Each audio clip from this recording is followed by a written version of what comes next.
తాకట్లో ఉన్న మీ బంగారాన్ని విడిపించి ఆ రోజు ఆన్లైన్ రేటుకి కొంటాం. Sharma gold company. నమస్కారం, మీరు చూస్తుంది సుమన్ టీవీ. నేను మీ కీర్తి. ఈ రోజు నేను చేసే ఇంటర్వ్యూ సంథింగ్ స్పెషల్. ఎందుకంటే నా ముందు కూర్చున్న వ్యక్తి అలాంటి వారు. మరి సరే, విషయానికి వస్తే తెలుగువారి సంవత్సరాది ఉగాది కదా. మరి ద్వాదశ రాశుల వారికి ఎలా ఉంటుంది? ముందుగా ఉగాది అనగానే పంచాంగ శ్రవణం మనందరికీ గుర్తుకొస్తుంది. వచ్చే సంవత్సరం అంతా కలిసి వస్తుందా, కలిసి రాదా, పోయిన సంవత్సరాల తీపి జ్ఞాపకాలు, చేదు అనుభవాలని కొత్త సంవత్సరంలోకి తీసుకువెళ్ళాలని ప్రతి ఒక్కరూ కోరుకుంటాం. స్పెషల్గా నా ఎదుట కూర్చున్న వ్యక్తి నోట్లో నుంచి పంచాంగ శ్రవణం ఏ విధంగా వస్తుంది, ఏ రాశుల వారికి బాగుంది, బాలేదు అని చెప్తారు అని కొంచెం ఘాటుగా, కొంచెం తీపిగా, కొంచెం వగరుగా, కొంచెం పులుపుగా, కొంచెం చేదుగా ఉంటాయి వారి మాటలు. కానీ ఈ షడ్రుచులన్నీ వారి ద్వారా మనం అంతా ఎక్స్పెక్ట్ చేస్తాము. వారు ఏం మాట్లాడతారా, ఎప్పుడు ఏం చెప్తారా అని ఎదురు చూస్తూనే ఉంటాం. ఇంతకీ ఎవరో తెలుసా? మన వేణుస్వామి గారు. నమస్తే అండి, ఉగాది శుభాకాంక్షలు. నమస్తే తల్లి. ఓం నమో వెంకటేశాయ. సో సుమన్ టీవీ ప్రేక్షకులందరికీ కూడా శ్రీ విశ్వావసునామ సంవత్సర ఉగాది శుభాకాంక్షలు.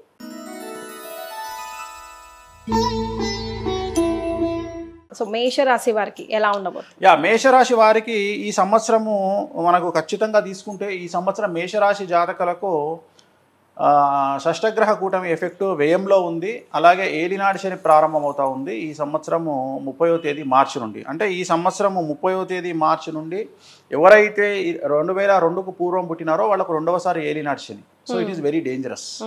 సో ఏలినాడు శని వల్ల చాలా చాలా చాలా సమస్యలు ఉండేటువంటి అవకాశాలు ప్రస్ఫుటంగా కనిపిస్తూ ఉన్నాయి. ఓకే.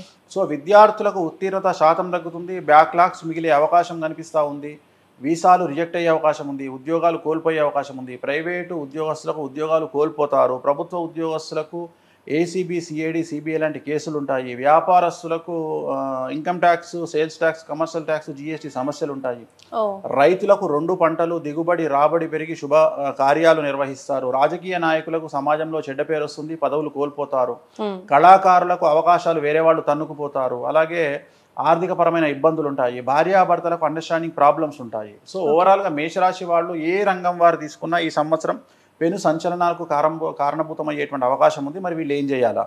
తిరునల్లార్ శనీశ్వర ఆలయంలో ప్రత్యేకమైన శని పూజ నిర్వహించాలి. 250 రూపాయలు ఉంటుంది అంతే పూజ. ఆ పూజతో పాటు నూనె దానం ఇంకో 150 రూపాయలు ఉంటుంది.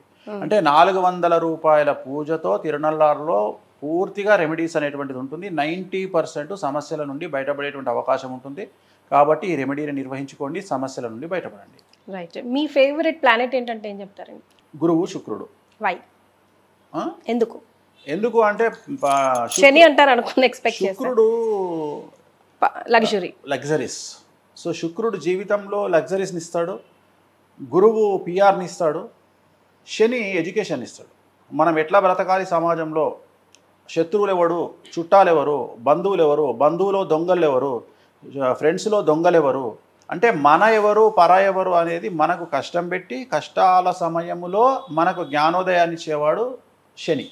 సో శని ఒక లెక్చరర్ లాంటి వాడు. కాకపోతే శని దగ్గర ఉన్నది ఏంటంటే కొద్దిగా మనకు టీచర్లలో చాలామంది ఈ జనరేషన్లో కొట్టట్లేదు, కానీ నా జనరేషన్లో నేను చదువుకున్నప్పుడు ఆల్మోస్ట్ ఆల్ నన్ను కోదండం అంటారు. మీకు ఐడియా ఉందో లేదో? నన్ను 4 సార్లు కోదండం వేశాడు. ఒకసారి రవీందర్ రెడ్డి సార్ అని కోదండం వేశాడు. సో అంత అల్లరి నేను. సో కోదండం వేసేవాడు. అట్లనే అంటే అంత స్ట్రిక్ట్గా ఉండి మనల్ని కొట్టి మనకు పాఠాలు చెప్పేవాళ్ళు టీచర్లు ఉంటారు. ఇప్పుడు కొట్టడం తప్పేమో, ఆ రోజు కొట్టడం తప్పు కాదు. సో అట్లా శని కూడా ఏం చేస్తాడంటే ఇక్కడ గన్ను పెడతాడు, కాల్చడు, గన్ను పెట్టి టెన్షన్ పెట్టి తీసేస్తాడు, పెడతాడు తీసేస్తాడు, పెడతాడు తీసేస్తాడు. అదే ఏలినాటి శని. ఏలినాటి శనిలో 7.5 సంవత్సరాల శని ఇంచుమించు 6 సంవత్సరాలు ఆడుకుంటాడు మనతో. సో ఇది మేషరాశికి సంబంధించి. ఇప్పుడు so at the end of the day Suman TV ప్రేక్షకులకు మాట చెప్పాల్సి వస్తుంది. సుమన్ టీవీ ప్రేక్షకులకు చెప్పేటువంటిది ఏంటంటే, శ్రీ విశ్వావసునామ సంవత్సర ఉగాది శుభాకాంక్షలతో పాటు దయచేసి ఎవరికి అప్పులు ఇవ్వకండి, చిట్టీలు వేయకండి, జనాల్ని డబ్బుల విషయంలో నమ్మకండి, తల్లి తండ్రిని కూడా నమ్మకండి, డబ్బును జాగ్రత్తగా కాపాడుకోండి, వీలైతే ప్రభుత్వ బ్యాంకుల్లోనే డబ్బులు దాచుకోండి. సో ఈ సంవత్సరం ఆర్థిక మాంద్యం వచ్చే అవకాశం ఉంది, కాబట్టి జాగ్రత్తగా ఉండండి. అంతే. థ్యాంక్ యూ సో మచ్ అండి. నమస్కారం. ఓం నమో వెంకటేశాయ.